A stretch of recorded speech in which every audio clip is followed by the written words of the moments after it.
Si tu t'apprêtes à acheter des ETF en bourse, arrête impérativement ce que tu es en train de faire et regarde absolument ces 7 critères avant d'acheter un ETF. Investisseur, j'espère que tu vas bien. C'est Sonny, fondateur de Sequoia, l'école qui a pour mission de former les particuliers à investir en bourse et à prendre en main leur avenir financier. Et dans cette vidéo, je vais te présenter donc les 7 critères que tu dois absolument regarder avant de choisir ton ETF. En louper un peut te coûter très cher, donc regarde bien jusqu'au bout. Premier indicateur, investisseur, ce qu'on va regarder, c'est l'indice suivi, c'est-à-dire donc le benchmark. Un ETF, si tu ne sais pas ce que c'est un tracker qui va venir coller la performance d'un indice boursier. Quand je parle d'indice boursier, je parle de CAC 40, par exemple les 40 plus grandes sociétés françaises cotées en bourse, ou encore le S&P 500 pour les 500 plus grandes capitalisations, plus grandes sociétés cotées aux États-Unis. Et bien sûr, il y a un indice qui suit cela et les ETF, leur objectif c'est de venir coller à cette performance pour que les investisseurs puissent obtenir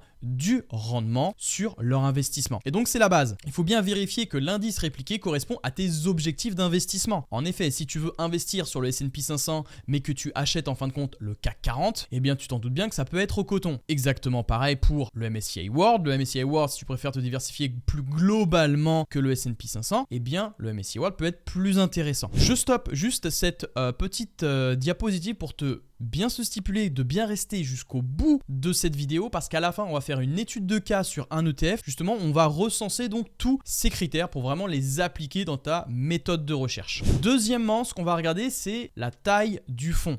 La taille du fonds correspond à la valeur totale des actifs sous gestion de l'ETF. C'est souvent exprimé en millions ou en milliards d'euros. Plus le fonds est petit, plus les risques d'être fermé par l'émetteur est grande. Et donc ce qui pourrait te forcer à vendre immédiatement, voire prématurément tes ETF. Et si tu es en moins-value bien sûr sur ta position, eh bien clôturer en moins-value te fera perdre de l'argent. Donc c'est pour ça que moi j'évite à tout prix les petits fonds, c'est-à-dire les fonds inférieurs à 100 millions d'euros. Je ne sélectionne pas. Moi je préfère, tu vois, comme je te le montre, un fonds supérieur à 3 par exemple, là, bien 3 milliards d'euros, c'est beaucoup plus intéressant parce que ça montre un signe d'engagement. Forcément, il y a plus d'argent qui est déposé sur la table dans cet ETF là. Et donc moi j'évite plutôt, tu vois, les petits fonds comme je te montre à 61 millions. Donc supérieur à 100 millions, c'est bon. Donc moi je préfère sélectionner ce genre d'ETF là. Troisième critère, les frais de gestion, le TER. Alors les frais d'un ETF sont prélevés directement sur sa performance. Quand tu vas voir, d'accord, comme je t'ai dit, la performance, ça suit un indice boursier. Mais pour suivre un indice boursier, d'accord, t'imagines qu'il y a plusieurs méthodes de réplication. Méthode de réplication, justement, on va le voir, c'est un critère très important dans le prochain point, enfin dans les prochains points. Donc reste bien jusqu'au bout. Et donc ces frais de gestion, eh bien plus ils sont bas, plus ces frais sont bas, plus ça va venir coller à la performance et moins tu vas payer donc de frais. Donc ce qui réduit, voilà, comme je te le mets, tes rendements sur le long terme. Et donc moi je privilégie plutôt des ETF avec des frais inférieurs à 0,3% parce que ça te permet donc d'éviter justement qu'il y ait un écart de performance et également d'augmenter tes rendements sur le long terme. Donc fais très très attention à ça. Juste avant les fêtes de fin d'année, on fait une offre exclusive au sein de Sequoia. Si tu veux découvrir cette offre et rejoindre mon programme d'accompagnement et apprendre à bâtir ton avenir financier avec la bourse, tu peux réserver un appel qui est 100% gratuit avec moi ou avec un membre de mon équipe où on va t'expliquer justement comment fonctionne l'école Sequoia et son programme d'accompagnement si tu as envie de te former dans l'investissement en bourse et préparer ton avenir financier. Où est ce lien pour réserver un créneau? C'est le premier lien dans la description. Tu ne peux pas le louper. Tu as juste à cliquer en bas et tu pourras obtenir ce créneau. Alors attention,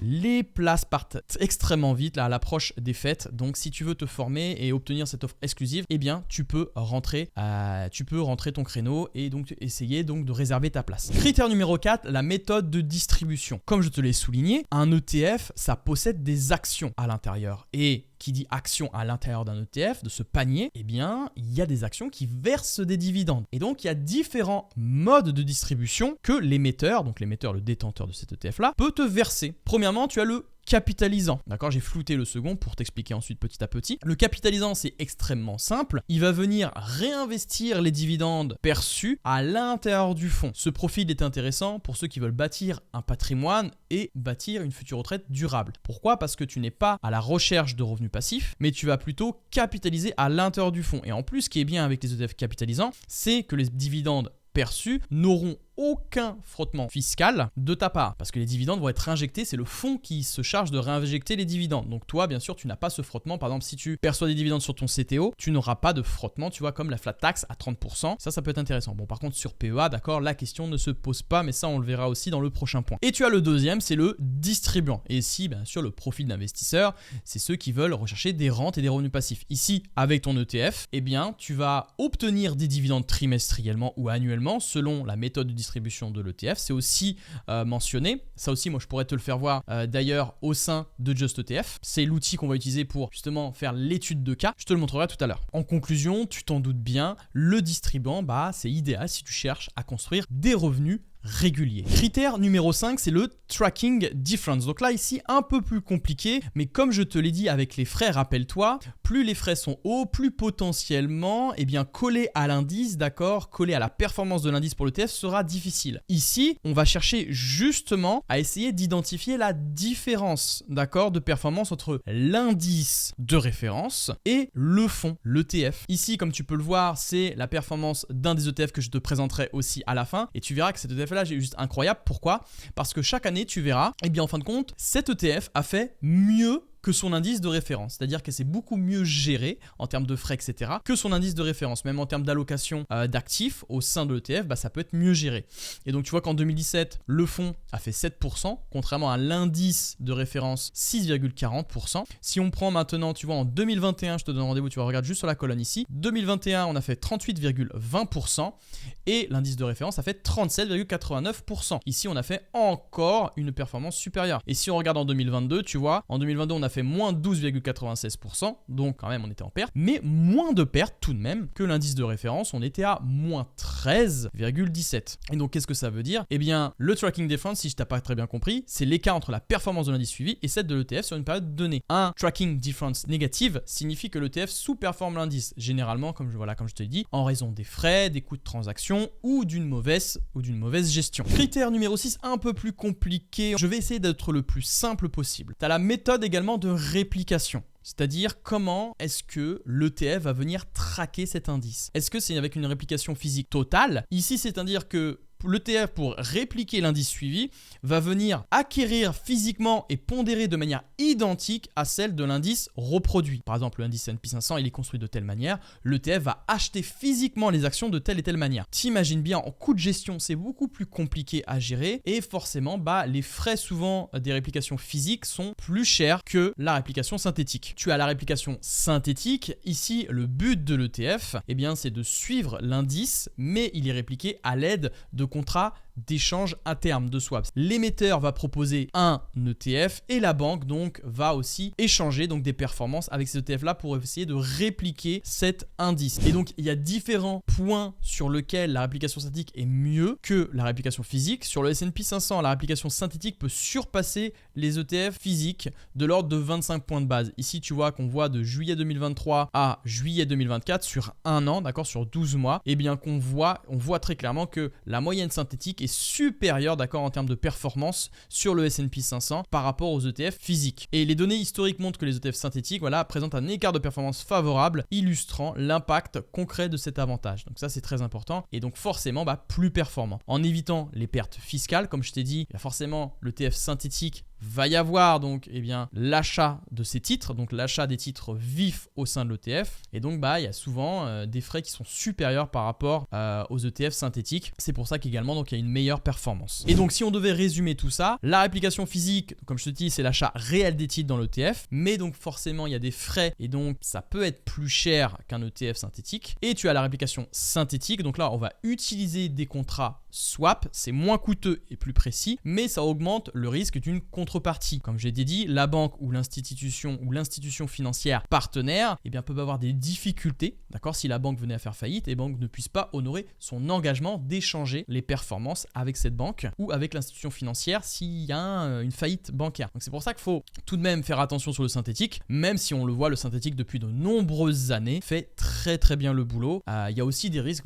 sur les réplications physiques. Critère numéro 7, l'éligibilité au PEA. Souvent on va me dire il est est impossible d'acheter des actions américaines à l'intérieur du PEA, puisque les actions américaines, on ne peut pas, on peut uniquement acheter des actions européennes et françaises. Oui, mais non. Avec des ETF synthétiques qu'on peut intégrer dans un PEA, vu que ce n'est pas des titres physiques à l'intérieur de cet ETF-là, tu peux intégrer ce genre d'ETF. Et donc oui, c'est intéressant d'intégrer des ETF sur son PEA parce qu'on peut bénéficier, si tu le sais, avec le PEA, d'exonération fiscale, notamment sur l'impôt sur le revenu à 12,8% après 5 ans sur notre PEA. Donc c'est là que ça peut être intéressant. On passe désormais sur mon écran investisseur pour découvrir justement Just ETF. C'est le site que j'utilise pour analyser l'ETF et on va passer donc les différents critères au crible. Donc le premier, c'est l'indice suivi, comme je te l'ai dit.